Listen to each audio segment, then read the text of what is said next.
Rugged, lightweight, comfortable, handcrafted rockin' leather boots.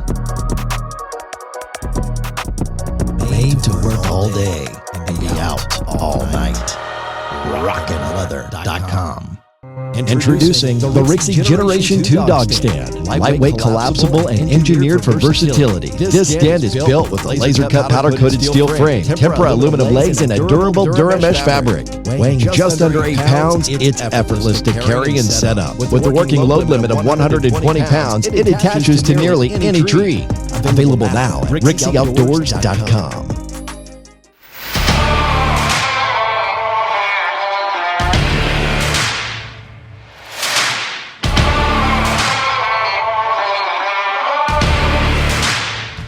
Winter Productions, content creation company that is here to tell your story, whether it's about the love of your life or capturing the chase of a lifetime. We're here to tell your story.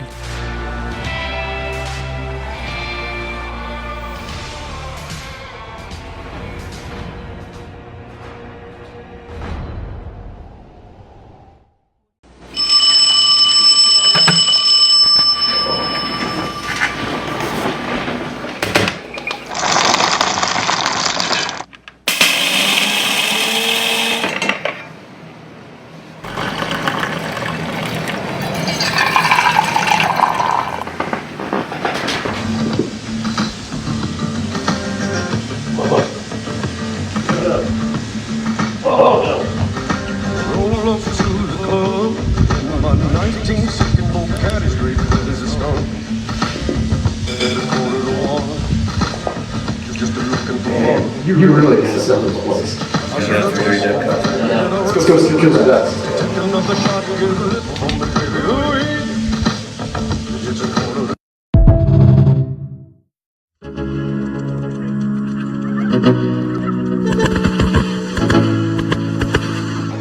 Let's go.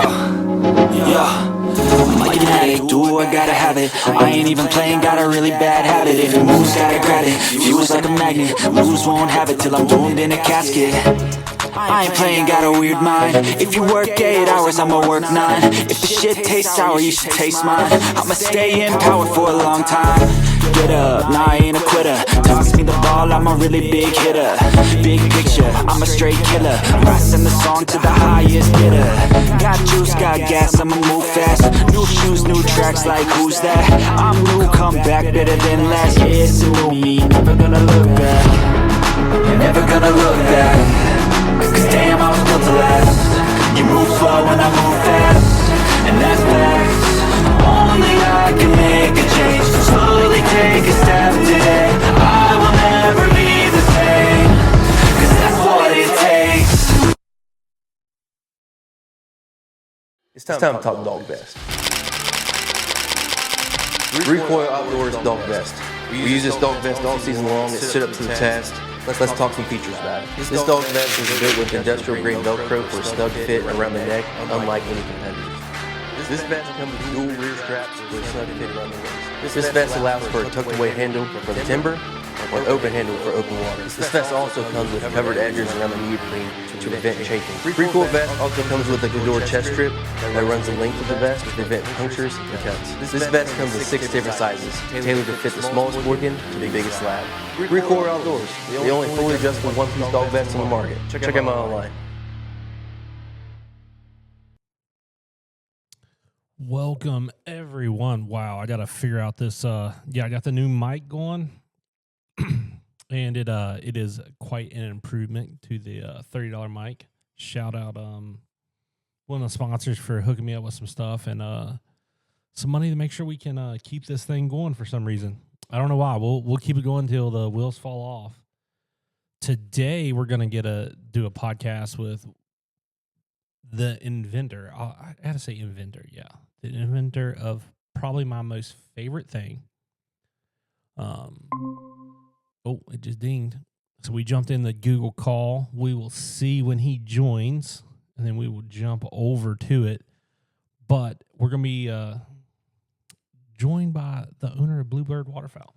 Probably one of my favorite tools that I get to run, and it's really simple. It sets up great. It does a great thing, and we're gonna hop over to it. So we're gonna start the podcast side of it right now. Got to click that button right here, right now, and let's go. Welcome back, everyone, to another episode of Life Between the Volleys. Life Between the Volleys audio podcast. Today we're gonna be getting joined by Goeger Parker in just a second. He's gonna be jumping in. I am awful at figuring this out when it comes to Google, so we will see. Might need to add him. I don't think I need to add him. We'll see. I'll go ahead and check the box anyway. Who knows? So send him an email, make sure he has it, and that is sent over to him. But man, I'm pumped. We're gonna try to do this fairly quick so we don't waste his time and stuff, and we keep rolling on. So we'll see when he gets on here in just a second. Yeah, playing with this new mic is different. We just wrapped up our early season ducks, and it was pretty dang good. Actually, I'm going to hop up in just a second, throw on the old hold screen, and we're going to adjust some stuff because I don't like this. I don't like this up here. So we're going to throw that on real quick, and then we'll be back in just a second.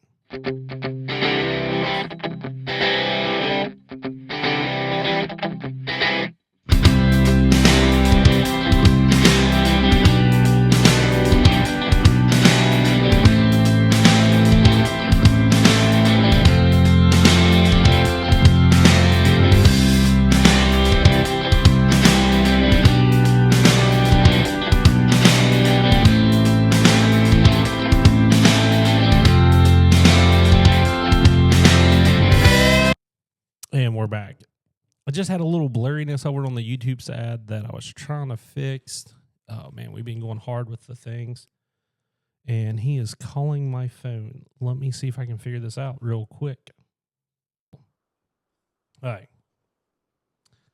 Well, I've done an intro. We've kind of BS'd here a little bit. We'll probably BS a ton. Knowing me, and I'm very good at BS, and so knowing me and kind of how most of my conversations go. But let's start with let's start with introducing yourself. Since we've gotten off topic and we've learned you love sweets and you have the best coffee. You might I don't know if you have the best coffee. We'll say that because I love my Dirty Duck. But Dirty Duck is the best coffee. I agree. But you might have like the best coffee set up considering what you just walked in we have an Nespresso machine. It's Nespresso. Oh yeah. I know what those are. Yeah. I know what those are. So we had one in a hotel when my wife and I went to go to Minneapolis, Minnesota. We went to Paisley Park. Do you know what Paisley Park is? No. That is the home of Prince. Okay. So we went on a tour there. We went 2 days in a row, actually. One of them, you got to see his estate. And then the second day, we saw the estate again. And then we got to hang out in his private studio, where a lot of huge musical artists, Whitney Houston, Brandy, like all the big artists from back in the day, they all recorded there. So that was a really special experience. But while we were there in the hotel room, they had this Nespresso machine. It has these little pods, kind of like K-pods or whatever they're called. Yeah. But they're just different. They're like espresso. So you push a button and the thing just, it just puts out this like premium coffee. It's amazing. So we got back home and we picked one up, and now we got a whole cabinet full of different flavors. Like obviously it's pumpkin spice month, so we got a lot of pumpkin stuff up there, but they make Christmas ones, and making a pot of Dirty Duck never goes wrong. But when I don't need a whole pot of coffee, I just pop in one of these Nespresso pods and we turn it on that way. So but yeah, no, Dirty Duck's the jam, dude. I got my Dirty Duck cups that I normally use too, but just grabbed this one offhand. Yeah, like it's one of those things. Like I learned about those. I'd never drank coffee before. That was my introduction to coffee. Was those. I worked at an engineering firm, and one of the young engineers, he's like, because I was like, what's this bougie coffee you keep drinking? He goes, what do you mean bougie? I'm like, dude, like, I know, like, my parents grew up on, like, Folgers and, like, Maxwell, like, out of the can, metal can, you throw it in there, and you brew it. And I was like, I've never. Did you ever have instant coffee? I'd seen it, but I never had it. And it's terrible.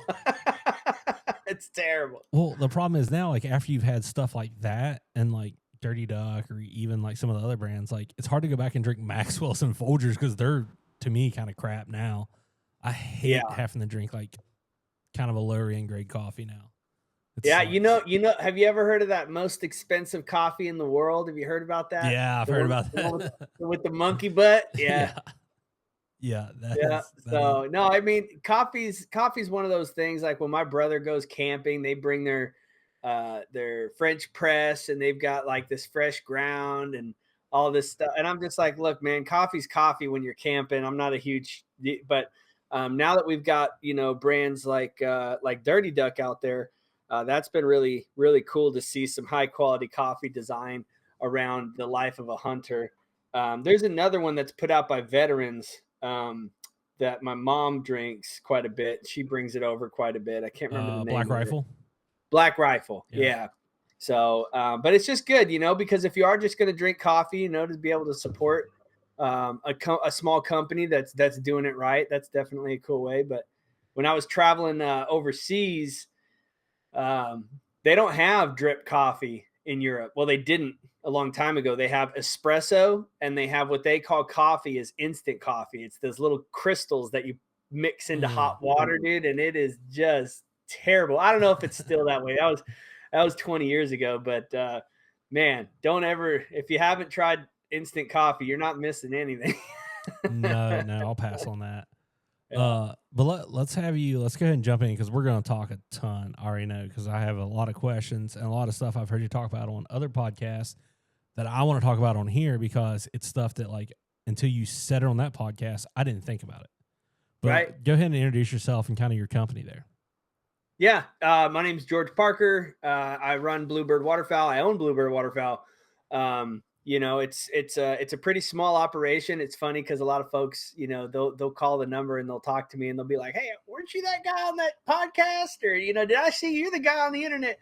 Yeah, it's just me here. So you're not probably going to reach anybody else unless Sarah has been picking up phone calls for me from time to time. But yeah, Bird Waterfowl, we make products to help you kill more birds. Our flagship product was the Animator. It's a spinning wing decoy conversion kit. Clips onto the side of your spinning wing decoy, and it makes it look and sound like the bird's actually landing in the water. So that one really, really launched us into the stratosphere. And now this year we've got our new wings. And, you know, I'm not sure what's going to happen next year, but currently we're just trying to make things easier for hunters to finish birds. We get a lot of guys online that are just like, oh, you just need to learn to call. You don't need all those gizmos. And it's like, well, you haven't hunted public land in California before then, son, because what it comes down to is, you know, we all spend a lot of time and money and time away from our families to go shoot these birds. And when you get out there and there's a guy in the blind next to you that's got a couple of gizmos and they're smacking all the ducks, it's, you know, you could be on the X in some of these areas, and it just, at some point, it doesn't matter, because there's a lot of tools for hunters out there to be successful. And, you know, we're just trying to provide some of those tools to hunters to make it a more productive hunt when you go out. You know, one of the only companies that guarantees that you'll have a more productive hunt, or I'll give you your money back. Yeah. So, I mean, just to go real quick on it, talking with the Animator, you know, my favorite time to use it is when it's super foggy, calm water, which I sent you a picture the other day. I haven't sent you the video clip from it, but the water is flat. We're hunting a big river and there was nothing, and it was flat. And it's hard to sit there and, like, especially like the other morning when we was in the fog, to sit there and just well on your call repetitively. You have no idea if you're blowing ears off birds when you can't see 40 yards in front of you, and you're just basically hunting a pocket. They got to come to a sound, a constant sound, a sound that they're familiar with. They're not familiar, like, most of the time with a duck just welling out loud. But like you said, they hear what? All the way down the flyway, splashing, feeding. It's all these things they hear. And I think that's That's why I'm sold on. Like, there's 3 of us that run them in the group, and I run them all the time. I'll take the wings off and run just that. If you think they scared geese, I finished 2 geese over top of them without the wings on the spinners the other day. Yep. And I'll promise you this: I'm from West Virginia, and only the West Virginia guys, if they listen to this, will know, and people around here. I shot 3 widgeon over them the other day, which is rare to shoot widgeon this time of the year. Like, I'll take anything that I can take helping me shooting a widgeon. It was the first widgeon, it was only the 3rd, 4th, and 5th widgeon I'd ever seen. And I luckily shot the 3rd, 4th, and 5th widgeon I ever seen in one shot. I mean, I did just water swat them. Who cares? They was on the water. And, It's hunting, baby. and we shot, early duck season, everything we shot, we water swatted on the water. And I mean, most of the time I didn't have a call in my hand when we shot them. I mean, that's out there running. Is it what's bringing them in? I don't know, but I do know they land awful dang close to that noise, and it doesn't bother them. That's all I gotta say. Yeah. I mean, that's one part of my product that I didn't mention is, that it makes that wings on the water clapping sound, which I think is really what has been such a special moment in my life and a special moment for my family, really, is watching this creation of a silly little product turn into an entirely new way to attract and finish waterfowl using the sound of water. So I know that as of late, our patent has got accepted. We've got a couple more hoops to jump through to get it finalized, but the methodology patent of utilizing the sound of water to attract and finish ducks, that's what the animator does. It creates that sound. That's coming. So we're going to have our hands on not only being the inventors of water sound for waterfowl, but having it patented and locked down to ensure that the benefits of utilizing water sound continue to come back to my family. That's really a really cool part of this adventure. So I'm glad the sound's been working for you. I've heard the same thing where guys are finishing geese with them. I've seen it, but because birds make this sound, it's simple. I spent the last 3 years telling people that water sound is the next big thing. It just is. And if you're not learning about water sound, you're going to miss the bus, and you're going to be, trying to pick up the pieces as more and more people are using it. So if you're listening to this podcast, you should know it works. It's going to work. It's guaranteed to work. And if you're not using it, you're missing it. Yeah. Let's talk about setup real quick, because it's something I've struggled with on it. And you do a better job explaining it. Like, I get it eventually, but like the way you explained it the other day was the best way I heard you explain it. It might have been a month ago on Billy and M's podcast, on Dr. Duck's podcast. Sure. The way you explained it on there, and like having someone be back away from it versus trying to do it right on top of it. So why don't you dive into that real quick? Yeah, I mean, that's a big part of it. So one thing that we've done in the last year and a half is really put out as a point of education to have folks practice with the product before you hunt with it, so you know what it's supposed to do. Just like any other call, you don't want to pick it up off the wall and take it to the blind and then try to practice it while you're hunting. That's not how it works.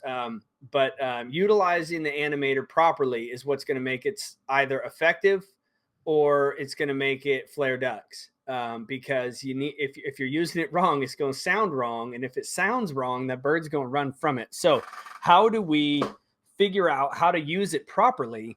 And the answer to that is to have someone else with you that knows what a bird's supposed to sound like in the water.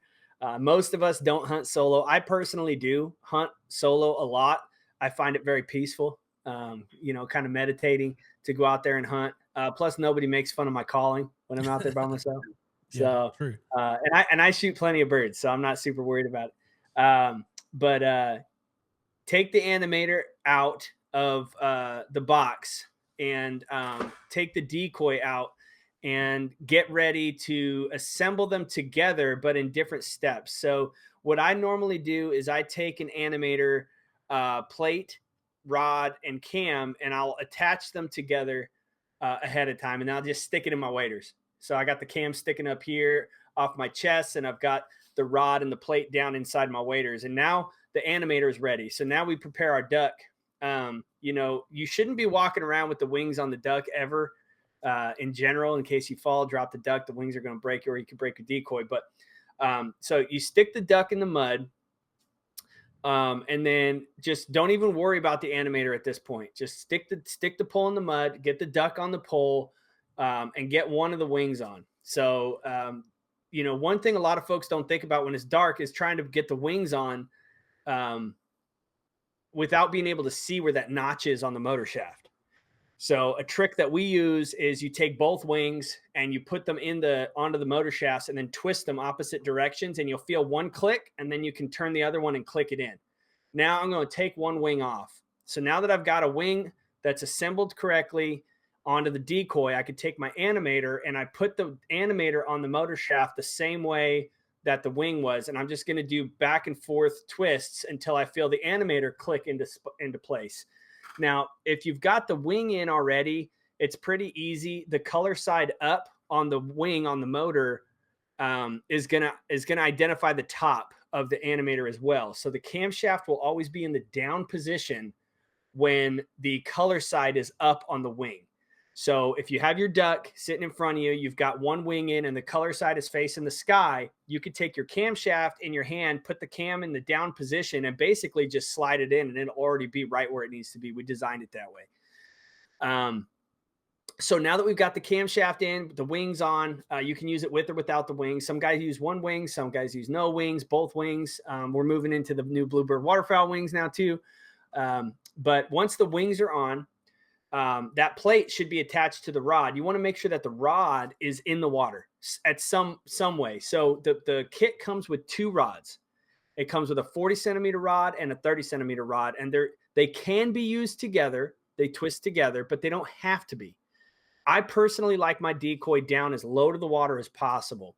So this animator is supposed to be emulating the sound of a bird feeding or bathing, fighting, mating in the water. And that's important because if you have your decoy up too high off the water, you can be making all the water sound you want when those birds come in to finish and it doesn't look natural. You're going to be struggling to finish those ducks. So keep that decoy low. When the decoy is low, you're generally only going to be using one rod. Which rod depends on the height of the decoy. If the bird's up a little higher and you need to use the long rod to get to the water line, that's fine. If the decoy is a little lower and you can get to the water line with the shorter one, use the shorter one. Now, the reason I bring up sometimes using two rods, but not most of the time, is because occasionally I'll get a phone call where the guy has the decoy low to the water, just like we talked about, but he's using both rods.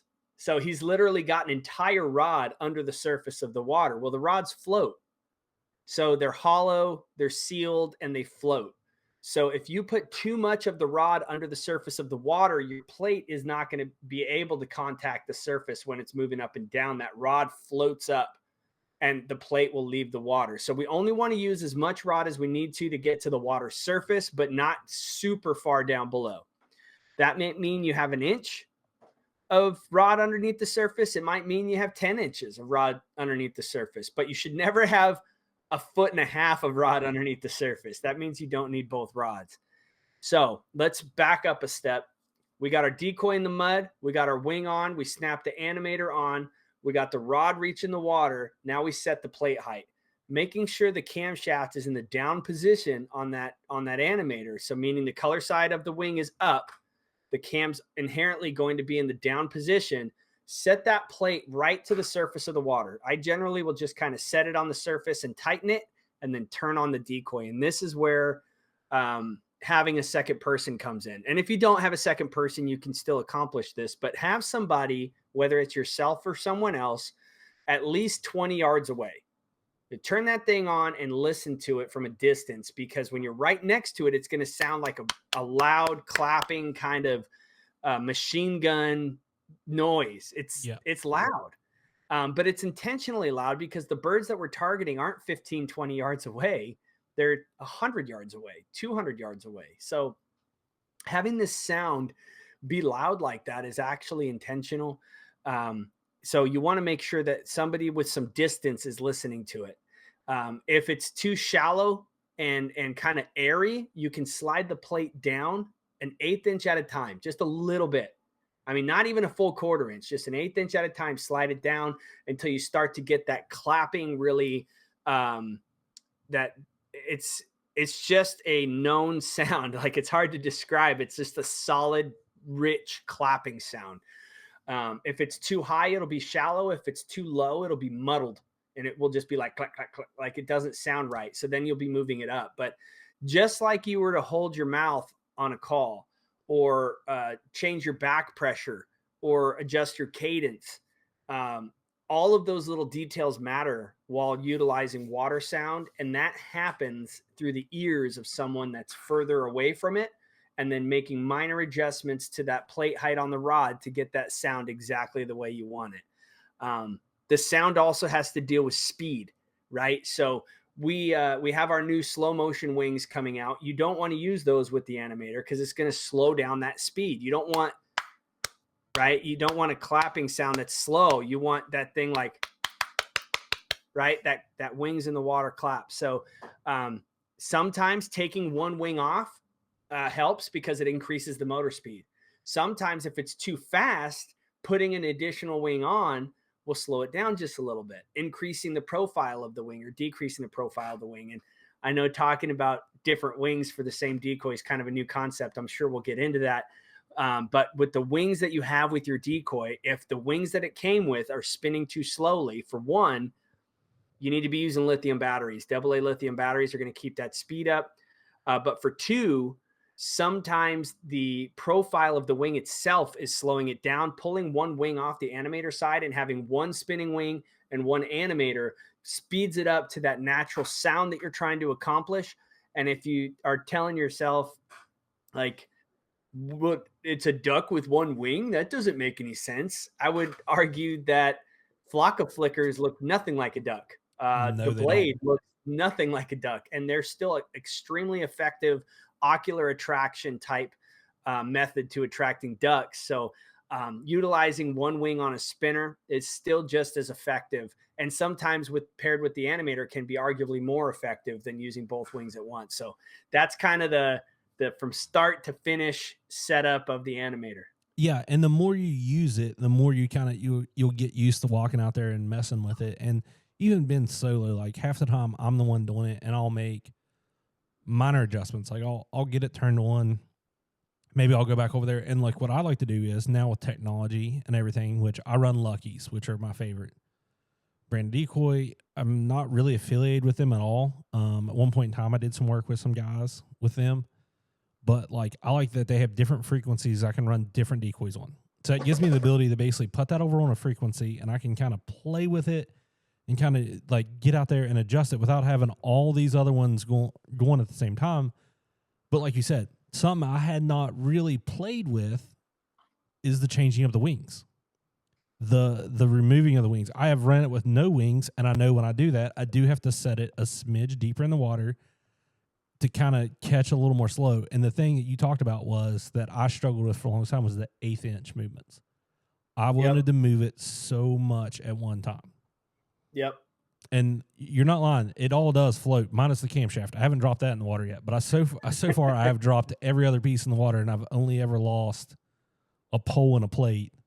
Actually, I've lost 2 poles and a plate. I don't even know where the 2 plates and 2 poles. I don't know where the one went to. You hunt rivers, so it's probably they floated away. Well, you know. Yeah, I don't know. The one fell out, and the boy felt horrible. He was like trying to get it set, and this is mud that like sinking up to your mid thigh. I'm a bigger guy. He's a smaller guy. I was like, dude, you're getting out in there. I ain't getting out in there. That's on you. I was like, I've already about died once walking across that. I'm gonna stay over here on dry land. And yeah, he definitely I don't know, somehow like fell off or something. He must have stepped on it because we never seen it again. And he was in it. I said, dude, it's fine. I did have another one, so we was like, okay, we'll just go ahead and put the other one on there because I like having them. But one clutch thing is the case. I know it's something you didn't even talk about, but the case for them is kind of like that. It's so funny when someone grabs it, they're like, man, I expect that to be heavier. I'm like, it's not heavier. It's all really lightweight stuff. The case is light, but like you can throw that case wherever you want. It's not going to break. I mean, it's basically a Pelican case. I mean, I don't even know where you're getting that sucker from. That thing's awesome. I made it. Yeah, I mean, like that thing is So like, we designed it from start to finish, man. I mean, we had the mold cut.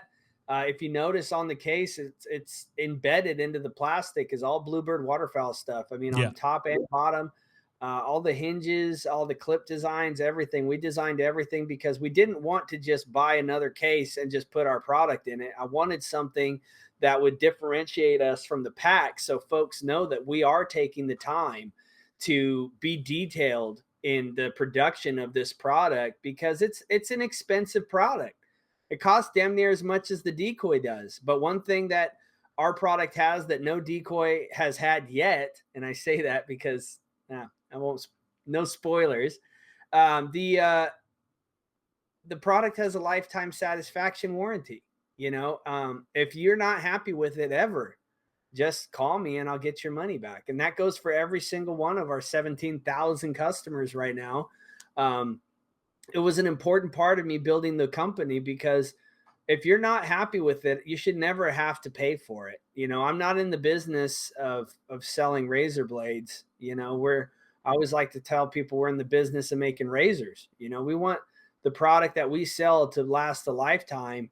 And, you can always upgrade it with new plates or new cams or different things if you want, but the product itself is always going to be covered. So, utilizing our specific detail in the case, that was intentional. It was intentional. So folks knew that it wasn't just some off the wall case that was, just made for someone else that we happen to be using. Our products are designed to work together seamlessly. And, as the company grows, we're going to have an entire product line of awesome things that people can use that they can trust. So yeah, it's the Bluebird way. I'm excited to see it keep growing. I'm trying to think where I want to. So I'll save that question towards the end. But so I think you got version 2 of the camshafts out now, right? Before we hop over the wings. What's the big difference in version 2 with version 1? Well, so the version 1 was kind of our prototype that we put out to the masses. It's, hey, look, we want to get this product out. We want people to utilize it, use it, enjoy it, but also test it for us. Tell me what's breaking. Tell me what's not breaking. To hear back from our customers and hunters about, how they're using it in unique ways, or maybe it broke in a certain environment.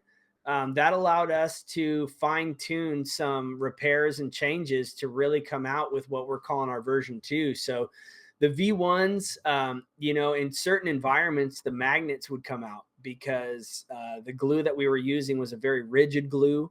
It was permanent, but it was very rigid. So when the cam got to vibrating and the temperatures got cold, that magnet would just snap and pop off.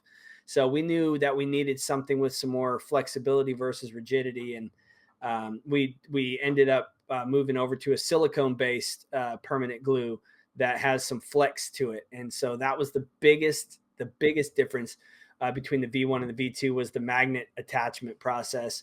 The set screw, as the years went on, the only part of the camshaft that would rust is there's a tiny little pin on the lower hinge, and the set screw that were made of stainless steel that even in the worst environments, it's just not quite stainless. It just ends up getting these little rust hues on it. And I wasn't happy with it. So we moved over to a brass set screw. The pin on the base hinge doesn't matter. It never will. It doesn't get put under a lot of pressure. It doesn't need to be smooth when it's twisting or moving. It's just kind of there to hold our nylon pin in place. So that one's not been adjusted, and it probably never will. It's kind of a moot point. But the brass set screw, brass spring, the magnet glue, and then some of the larger ducks, the King Mallard and the Avian X Powerflight, those two decoys have oversized wings that are quite large and heavy, and we tried to utilize the same design and the camshaft thickness for the larger wings, and it just wasn't working. The larger wings over spinning time would just start to wobble and either throw the wing off or snap the cam in half. And so that was a big change that we made with the Avian X Power Flight left and right wing, and the Mojo King Mallard got camshaft thickness increases 35%. So not to mention that we moved from a injected nylon on those parts over to a polycarbonate to reduce what I call potato chipping. But essentially, as the mold cools, the parts that are supposed to be straight because of the flexibility of the nylon were causing the most minute deformation in the camshaft. I mean, it must have been 1.5 millimeters, but with that heavy wing, it was causing that wing to just go up 1.5 millimeters at an angle, extrapolated over the distance of the wing would cause like an inch at the end to just start shaking and wobbling. And it wasn't quite where we wanted it. So moving to a polycarbonate removed that potato chipping cooling and really solidified the strength inside the King Mallard animator and the Avian X animator. The other animators got 30% fiber-filled DuPont nylon upgrades. So that just increases the strength and the rigidity of the product. The plate we recognized was a little heavy for the AA battery birds, and it wasn't quite getting to where it needed to be with regard to speed and sound. So decreasing the amount of plastic, the polypropylene injection that we put into the plate, decreased the weight by 30%. So now we've got this plate that only weighs 11 grams, and then you've got the rod that weighs 8 grams. So you've got 19 grams of weight being actually moved up and down on the camshaft.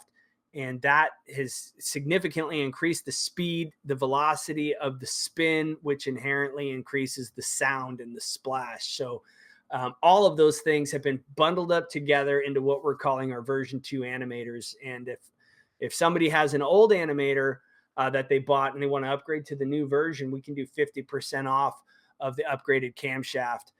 The plate upgrades are free. If you'd like to pay a few bucks for shipping, it helps us out. But if you have the old plate on a AA battery bird, just call me and we'll get you the new plate out. But the newer camshafts are available. I think they're like $36 or something for the cam, but I could do 50% off if you're a previous customer that's upgrading to a new cam, or a buy one, get one free. I've done those a lot too, to make sure folks have the newest product in their hands without breaking the bank. So, but yeah, that's the V2. Man, okay, you gave awesome information. I'm gonna start with, dude, you all's QC department, which is yourself, is something that like big corporations suck at.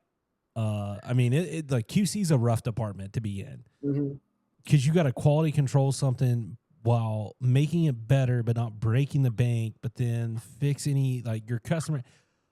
I mean, first off, there's no one else out there doing that. There's very few companies that you can like message and be like, hey, I've got this issue. I've had it with like 2 companies, and you being one, which wasn't even an issue. It was a lost part. It was my fault on a floating river part. And then I've had one other company be like, yeah, man, I'll hook you up. I'll send you. It was on some duck socks. I was like, hey man, these are like starting to rip. Like, I really wasn't expecting anything from it. It was just like, it was a weird little, I was like, am I doing something wrong? Like, hey, we're sending you 6 more. Just don't worry about it. I mean, there's very few companies that are like, take the time and do that. And I don't know, like with this whole like podcast thing, I've tried to like stay close to those kind of companies, because I'd rather support the little guys who care about their customers versus the big guys who at the end of the day are like, yeah, it's $1.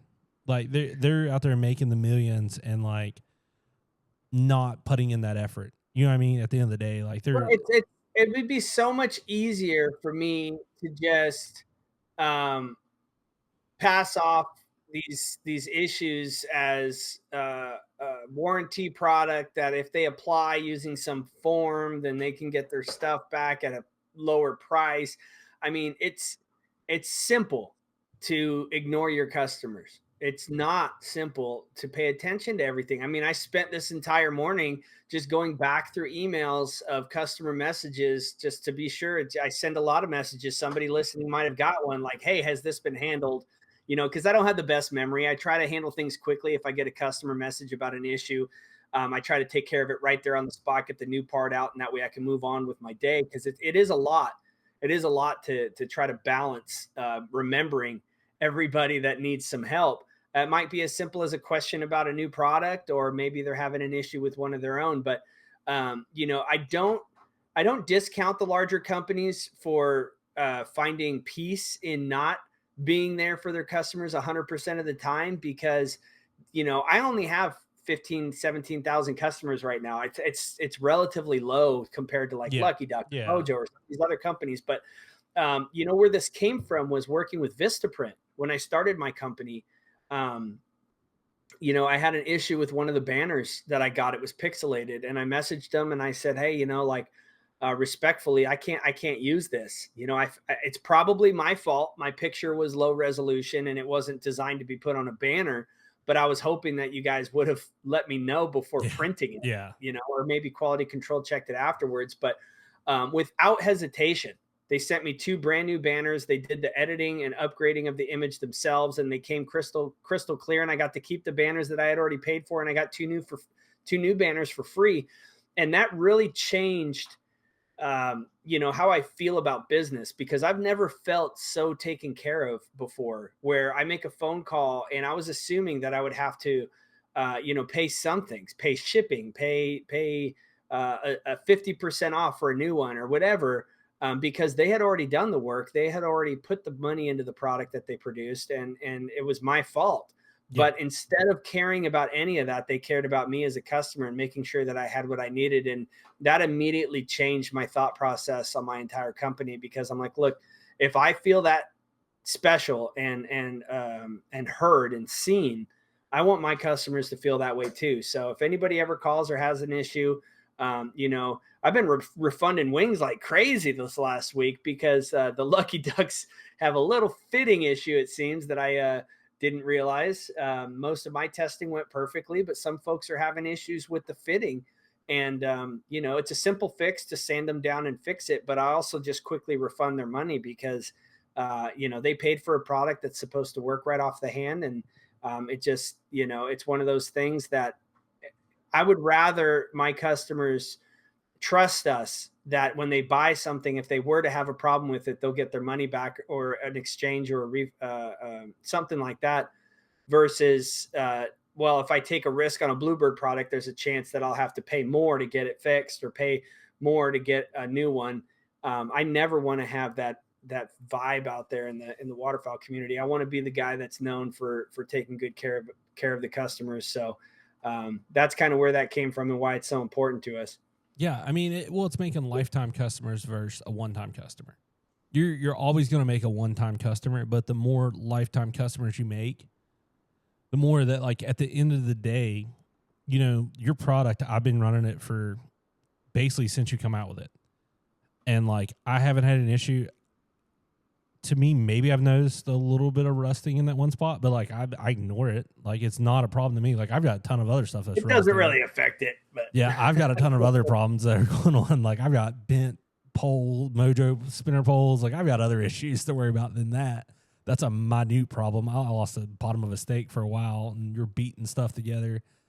But like at the end of the day, like, if you get to the point where like, it's kind of wore out, you're not going to go ask for a refund because it didn't last a lifetime. A lifetime customer is going to just go buy one because they don't care, because of all that time and money and effort you're putting into that. I mean, that's like, I don't even care what you just said about the Lucky Duck wings. Like, they're soon to be in the cart and be on order, because we're about to talk about them. And I was like, we was in a full discussion on a Hunt There Day about it. And it's one of those things where I want to talk about it because in a second, we're getting ready to jump to it. But like, the way you talked about it was eye-opening kind of to me. You've talked about it a little bit, but I mean, we can probably go ahead and go there. I don't think I have any more on just the animator itself, other than it works. It's a great product. I mean, like you said, it's lifetime. You pretty much take care of everyone that buys one. I mean, still saying you only got like 15,000 customers, that's still plenty for like a 1 to 2 person company to kind of deal with. Like you said, I mean, you've got some help at your shows and stuff, but like, you're still I mean, you're pretty much maybe contracting 1 or 2 guys to help you, and that's about it. I mean, yeah. Rocky Stockdale, Sarah Stockdale, Austin Stockdale. Those guys are running the trade show tour. They do a lot of the quality control. And if you purchase a product from us, there's a 90% chance that it's shipped from their house. So hats off to them for helping us out. But yeah, I mean, as far as the customer service side goes, I'm pretty much it.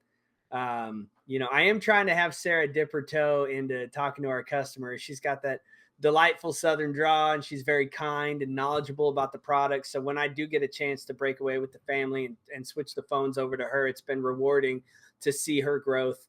But yeah, no, it's the contractors definitely should not be ignored. There are people involved in making sure that the company runs smoothly. So I can take time and talk to the customers that need help. That's a big part of it. Yeah, and I mean, you got to have that away time too. I mean, you can't, like, I took the last 3 days off last week, and I kind of went away, put my phone away, and then we're jumping right back into it this week, but it was nice to be away from it for a few days. My November trip, which I caught hell for the other day, is going to be, I think this is a great idea. Basically, our November duck season is a Saturday to it's like 9 days. So it's a Saturday to like the following Sunday. So you got 2 weekends basically and 5 weekdays. Well, I am taking off Monday, Tuesday, working a Wednesday, and then taking off Thursday, Friday. And I caught a lot of hell for that. I'm like, hold up. I'm being nice enough to show back up on a Wednesday and make sure all your shit's taken care of. Right.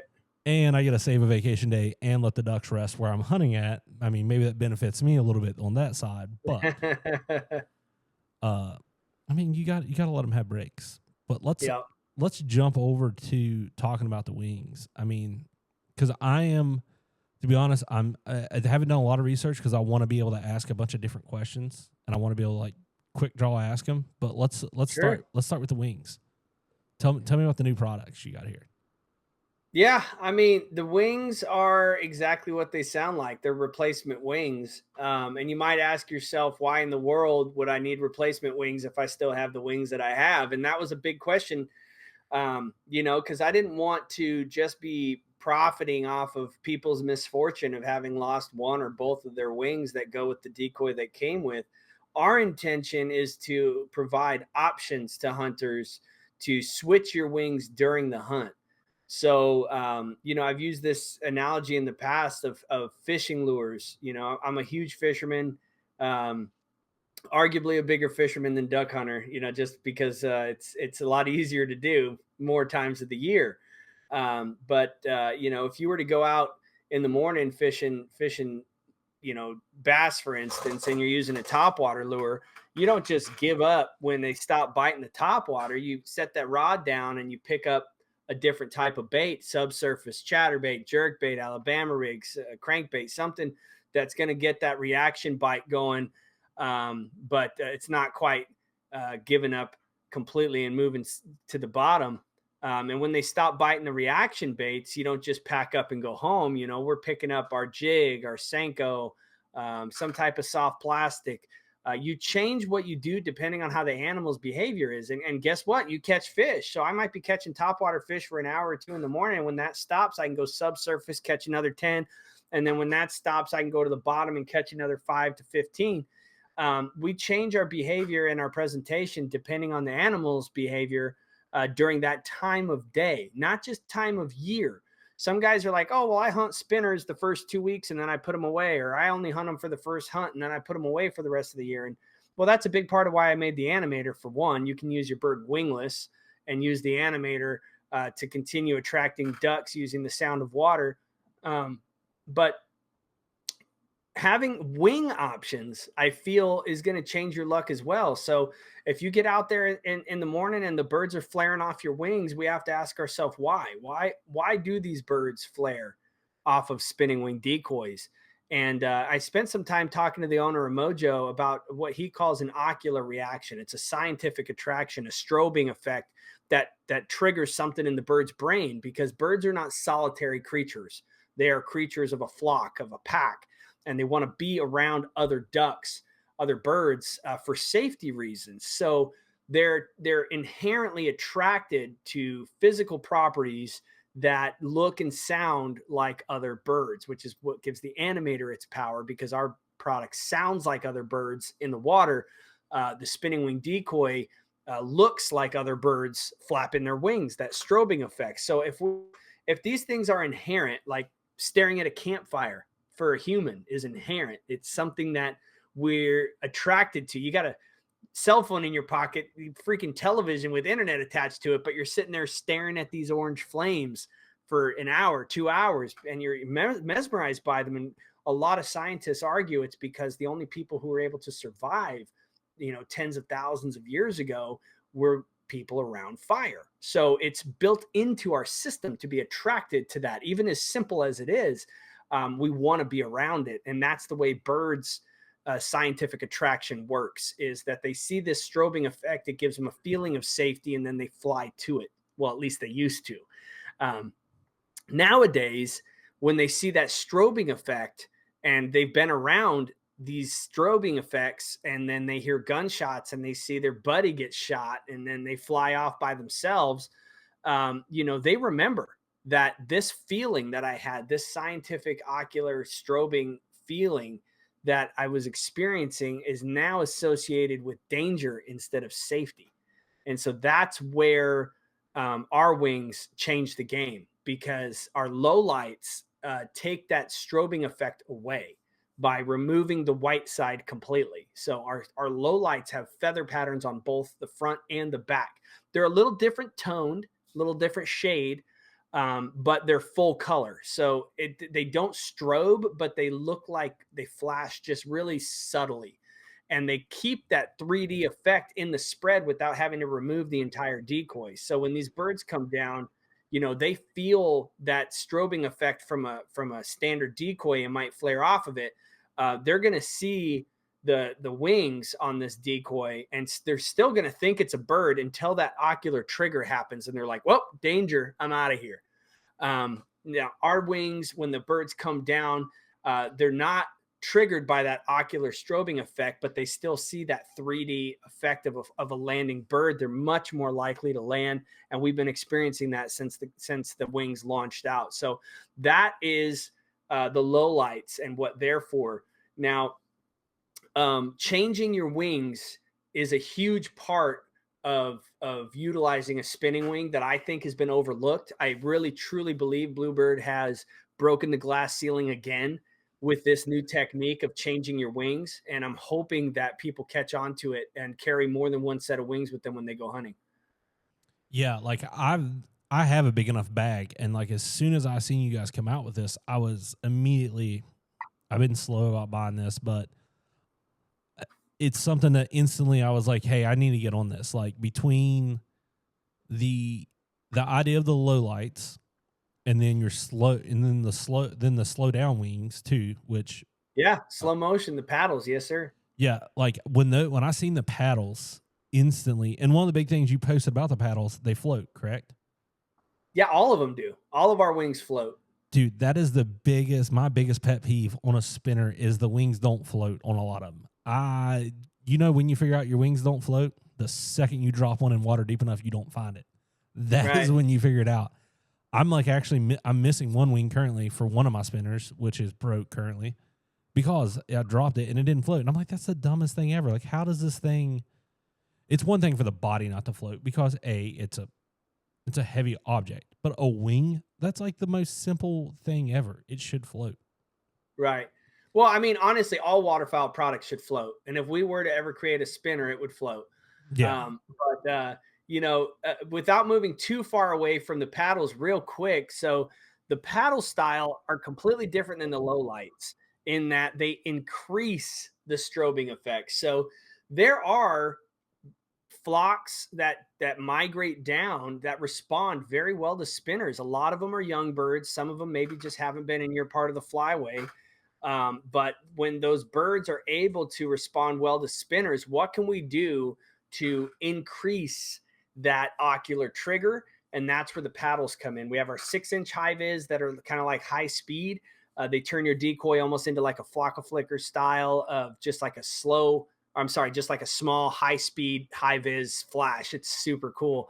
And then we've got the slow motions. The slow motions are designed to emulate a product that we use out here in California called the Blade. This guy, Matt, made it Blue Collar Blades over 20 years ago. He still hand makes them in his garage. I've talked with him a lot. But they really haven't hit the main scene until this year when Mojo came out with their blade and is now trying to patent it. But it's been around forever. And instead of having to buy this blade, which is a 2.5 foot long, 10-inch tall piece of metal that spins black and white, it doesn't look anything like a duck, and it's extremely effective because of that ocular trigger effect. Instead of having to buy that blade, you can now turn your decoy into that style because the blade spins slower. It's a larger profile. The surface area of the flash is much larger. And we can do that with our decoys. We just need to change the types of wings we're using. So the 8-inch slow motion paddles are not designed to be used with an animator, but they are an exceptional way to attract birds when you're trafficking ducks. So if you're in an area and you're not quite on the X and you really need to grab attention from a distance, the slow motion paddles are going to be key. So those are the 3 types we have. We have 4: the 9-inch low lights, the 11-inch low lights, the 6-inch high vis, and the 8-inch high vis. Now let's get to the floating aspect of it, because it's a give and take. And what we're taking is that we're not going to lose our wings ever again, but what we're giving is some strength. Okay. The material that we make our wings out of is not plastic and it's not indestructible. It says right on the connector, fragile, remove these wings before moving your decoy. But still, I'm getting phone calls of guys who, had them on the decoy, they set them on the ground or in the boat, and the wing snapped in half. And it's like, well, yeah, if you put your sunglasses on your living room floor, someone's going to step on them. It doesn't mean it's not a good quality product. It just means that you stored them incorrectly or used them incorrectly. And that's what we're battling right now is how much of a give and take. Is it worth it to have a floating wing and give up some of that durability and stability in the wing? I argue absolutely, because if you take good care of these, like we have our new wings bag that's designed to protect the wings. If you're utilizing the wings bag and taking care of the wings, you're going to have these things forever. But I look at them kind of like sunglasses. When you put your sunglasses in your backpack, you're not putting them on the bottom of your backpack and then dumping stuff on top of them and then throwing the backpack in the truck. You're going to put everything in the backpack and then you're going to set the sunglasses on top and zip it up and then set the bag in the truck. It's the same exact bag. It's the same exact organizational principles, except one, you're taking care that they are more fragile than other things in the bag. That's going to be very important when folks are deciding to purchase our wings, is understanding that it is a give and take. Having floating wings ensures that you're never going to lose them, but it doesn't make them indestructible. Yeah, I mean, listen to that.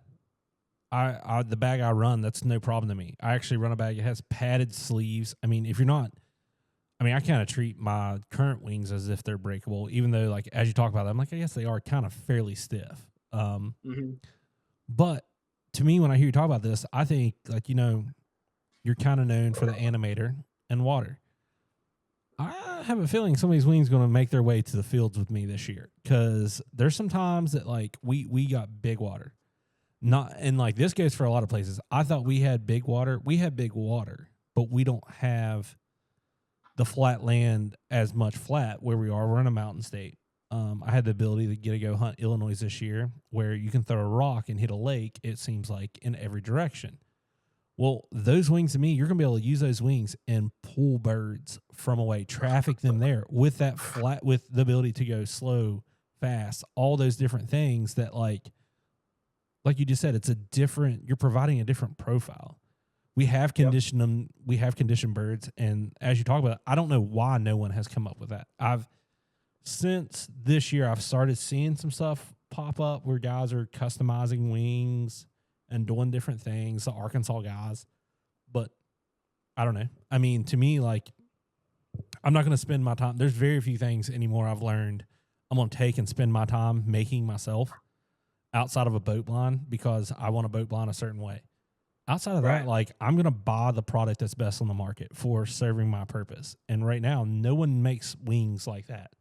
No one makes an animator. I mean, you guys have cornered the market on all this stuff, and the wings they're a small thing that I think like you said, it's going to blow up. I mean, you've probably already seen it. You've ran them through the trade shows this year. I think you're going to see the increase of them. And whether you run an anime or not, man, the wings are something to grab a hold of either way.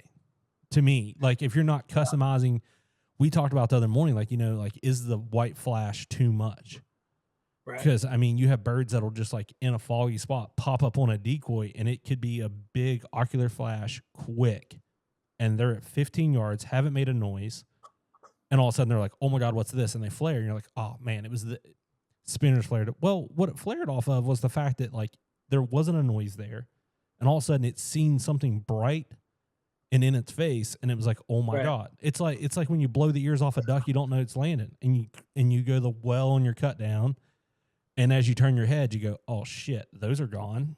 Because they're at 20 yards and you're blowing the ears off them. I've done it. Looking one way, you start hitting a call, you look the other way. Oh, well, those ducks are not going to come back anytime soon. I mean, I don't know, man. I'm excited for them. I mean, I need to get my butt in gear. I mean, we got 3 weeks till the next split. Well, Ohio comes in, which we're going to go chase geese over there. But yeah. Yeah. I mean, I'm excited for them. We've been selling out of them. I didn't realize that we were going to sell so many of them. I only bought 2,000 sets for this season. So, sounds like people need to be buying right now. If you want them, you better buy right now. That's plain and simple. If you want them, you need to get them while they're still there. Yeah. Now, be advised, these are the version ones. You are going to be one of the first people to ever have these. But they're not without their faults. I'm the only guy here that designs stuff, and I'm not an engineer by any means. So, if you're okay with sticking with me and really putting the time in to test and to learn and to report back to me on how things are going, I insist that you get them and try them out. Just know that you're among a few thousand people that have these, and that's it. There's over 900,000 duck hunters in the country. So being able to utilize a product early on and to be effective with it, it's vital to get on board. But, you got to understand they're going to come with some faults and some flaws, and I'm aware and I'm available. So if you have any issues with them, just give me a call. I'll be more than happy to walk you through some of the tips and tricks that have worked for us. For instance, we did a UV printing on these, which was beautiful. They turned out amazing. But in hyper wet conditions, that UV printing can become a little bit soft and it can scratch. So I had a guy message me the other day, says, "Hey, is this normal?" And there had some white scratches because the wings are white underneath and the paint on top had scratched. And I said, "Yeah, unfortunately that is normal. We are moving to a silk printing now. So the wings are going to be a little bit more durable. The viscosity I'm looking forward to increasing just a little bit, but more importantly is that paint's not going to scratch." But what do we do now? You already have the wings and it's already duck season. Just grab a permanent marker and just color in any white areas that seem to be scratching or mishapped. Those are the types of things I'm talking about. It's, I'm just a hunter. I'm just like you. And, I came out with something. It's so difficult to mass produce something to keep it available for all the folks who want it. You see all these people coming out on Facebook and Instagram with their ideas, and they're hand making these things in their garage, and they're for sale, and you have to shoot them a Venmo, and it's like all under the table stuff. Like, I'm trying to run an actual company. I got a bookkeeper, a CPA, I got lawyers, I got all these things because we're selling to tens of thousands of people. Mishaps are going to happen. And as long as you realize that as large as we seem at Bluebird, that we're actually quite small, and you can call me and let me know how it's going. I'm super excited for everybody who has the opportunity to try these wings out. I do feel for the folks who are just buying them off Amazon or from a store that don't know me or my guarantees or my personality or the quality control that we've put in place, that they don't have any idea who I am. And they buy these things, they might be disappointed because they're not completely perfect yet. But, if you know somebody like that, have them call me because I'll be more than happy to help them out. Yeah, I mean, I think that's one thing. Guys need to know that if you can get to a show that you're at, which, I mean, there's so many shows across the country, you can't be at all of them. I know you do try to make a lot of them. I usually get a swing by and see you at NWTF for a couple seconds. That place is a madhouse usually. I'm trying to get it figured out where I can get somebody like, hey, give me a pass. So I can go in like an hour early and talk to everyone, and then I can just leave them alone for the day. Because it is hard to like, because like you want to catch up with people, but like at the same time, I'm not going to interrupt somebody who's like you that's got potential customers in front of you. Like I want you to sell because I want you to succeed. Because I'm happy with version 1. Version 2, you know what I mean? Version 2 is better. Like I understand the product change. I am an engineer. Like I get it. And honestly, a lot of the companies that I work with and stuff, like they're all of them are like, oh, we're not an engineer, but like y'all think engineer mindset. Like I wish more people would think that way. Like you don't have to be an engineer to have that mind. It's just a mindset on how you take and attack things, like being organized and realizing that everything, there's a mistake involved in everything. There's a way to fix that mistake and fixing it moving forward. To me, that makes you an engineer. Now, the guy who just basically continues to make the same mistake and just go, I don't care, or this or that. I mean, one of my favorite persons to talk to is Todd from Rixie. You know, like, yeah, he makes a dog stand, and like we've like looked at him like, you can beat the dog crap out of the dog stand. You're not going to break it. I can't figure out how to break it. Well, so that's telling me basically like, unless it like chips all the paint off and rust, and you don't paint it back yourself, he sells it to you once and he's done. Like, I mean, that's a person who made a product that honestly, like, I have literally thrown mine, dropped mine, beat mine. Like, it has taken a rough ride and it still has no issues. Right. And I honestly kind of treat a lot. I'm getting worse about treating stuff that way. I used to be the person that like I delicately touched everything. All my decoys are in a nice little thing, and now they're not. I like throw them together. They're like smashed. I've got heyday decoys that I was like, man, why is this decoy pilling? Well, for anyone who buys heyday decoys, just so you know, if they get gasoline on them, that will take the paint off. And it took me a little while to figure it out. And then when I figured it out, I was like, oh, shit. And I started spraying them. Well, then I spread the gasoline to more decoys. So a couple of my geese need a little paint job on them, but hey, they're fine for right now. Yeah. Yeah, no, high quality products aren't super easy to find anymore, but if you do find them, you know, they're a little bit pricey, but if you know the company and you trust the company and spend the money on them, you know, you're going to care if it's worth it. To me, I've always said, man, I'm too poor to buy cheap. So I you know, it's a very special experience when you have the opportunity to buy something that you know is going to last and you know it's going to work, you know, a little personal bit of information. There's been a boat I was looking for, a bass boat for a while. And it's a very specific model, a 2004 Ranger Comanche Z21. And that particular hull model is special because the cap rail was increased a couple of inches and it handles rough weather incredibly well. And, you know, I'm not in the market for a boat. I just am not, you know, I mean, what you're seeing behind me is my townhouse that I live out here in California. It's not extremely easy to be successful in an environment that is this expensive. But I got a phone call a couple of days ago and the guy goes, hey, you know, I'm selling my boat. I wanted you to be the first one to know about it because I know you're looking for it. And now we might be buying a boat here in the next couple of weeks because when you find what you've been looking for, it's important that you take advantage of that opportunity, whether that be a particular company or a particular owner, a particular product, a particular podcast. When you find what you've been looking for, you got to hang on to it and grab it because there's so much garbage out there now. Everybody's just taking the stuff from overseas. They're slapping a logo on it and they're shipping it out to their customers. A lot of them don't even have QC. So they're getting these products that are QC'd overseas and then they're shipping them straight to customers that have faults and defects. And because they're just expecting to make a ton of money, they don't have any warranty. They can't guarantee that the product's even going to work. And there's more and more of that stuff out there. We're seeing it now, even with AI and Sora and different things. I don't know if you've talked to me about this stuff in the past. I'm a huge computer nerd, but even content now is being fabricated and manipulated to be whatever people want it to be instead of being high quality. So what I wanted to do with my company and what Rixie did with theirs, Dirty Duck did with theirs, and there's 1,000 other really good brands out there that make a lot of good product. When you identify that brand, stick with them. Whether it's a Bluebird product or whether it's maybe some folks are dedicated to Lucky Duck or Mojo or Avian X or Heyday. I know it has a lot of really strong customer base and makes great products. There's something to be said for supporting the brands that provide that quality service, because then that brand in particular is able to survive in a world where everyone's trying to eat each other's lunch. And, having the customer base that sticks with you and,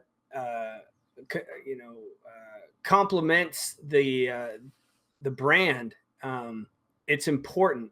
That relationship is very, very important. So, shout out to everybody who's doing it right. Yeah. I mean, it's crazy. Like you brought up the AI stuff, man. AI is horrible now. It is, you don't know what's true, what's not true on the media side. And it's gotten so bad that I don't even know, it kind of got to a point where like scrolling through social media, all this is fake. And it's, I don't know. I've gotten to where like in editing wise, there's very good editors out there and photographers and videographers, but now AI can like cheat it for them so bad where they can just spit it into like a software and it does all the work for them. And you got guys who have dedicated their lives to do all this stuff. Well, there was a company called Blockbuster a long time ago. I don't know how old you are, but I remember Blockbuster. I do remember it. And Tower Records, and there's a lot of changes that people thought would never happen, and they happen. So, I'm not even here right now. This is an AI interview bot, so it's but yeah, no, it's the world is changing, and it's important for companies to more now than ever to have relationships with their customers and to make sure that the customers feel taken care of. And that's what we're always going to do over here at Bluebird. Yeah, I'll 100% agree with that, man. Like you flat out message you guys and you get a response pretty quick. I mean, if it's reasonable, you guys are in California, so us Eastern people have to wait till you guys get out of bed and wake up in the morning. I had someone call me 5 o'clock in the morning this morning. I'm like, I need another hour. Someone's duck hunting. They're like, hey, I got an issue. Like, I need to talk to a guy. That's what it was. They were out in the blind. They had an issue, and I'll answer the call. I answer the phone on Sundays. I call people back on the weekends a lot because it's easier to get a hold of them. Yeah. I generally will call people as soon as I get an email. Instead of emailing back, I'll just call them. Yeah. Which is the benefit of purchasing directly from our website at bluebirdwaterfowl.com, is that you go straight into our customer base. And if I do recognize that you've had an issue, whether it's through a social post or a friend ratting you out, something that you message me directly, I'm just going to call you right away, and we're going to get it taken care of. That's really, really important that folks know that if you message us, we're going to be there. And that's been a big part of our success, I feel, is the fact that I've been around. So I'm not going to change that. No. And I applaud you on that. And buying direct, that's my favorite way to do it anymore. I try not to buy from, like, it's just easier. You have connection.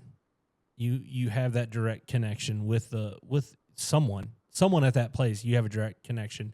Your email or something will be recognized, or you're in their database, like you said. Like, it makes sense for all you guys to sell all these other places because you need to attack the market. You never know. Someone might see it there and be like, I'll check out the website. Well, then they end up buying from the website. But you have to have that way, because now more than ever there's so many different places that like you can purchase from, that you have to be everywhere or you're going to get left in the dust pretty much. Yep. No, for sure. Man, I don't want to take up all your day. Your day's just getting started. This has been a great podcast. Man, why don't you tell everybody where they can get a hold of you from, and we'll start wrapping this one up. I mean, yeah. Well, as I said, bluebirdwaterfowl.com is a great place. It's got a lot of videos, images.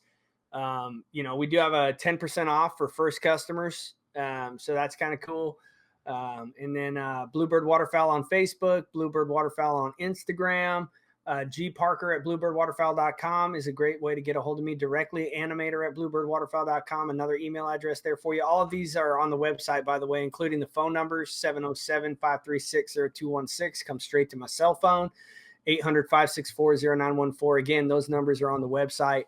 But yeah, I would urge you to reach out to friends and family that have been hunting with the Bluebird products. Ask them what they think about them. If they've had issues with them, have them call me right away. That's number one.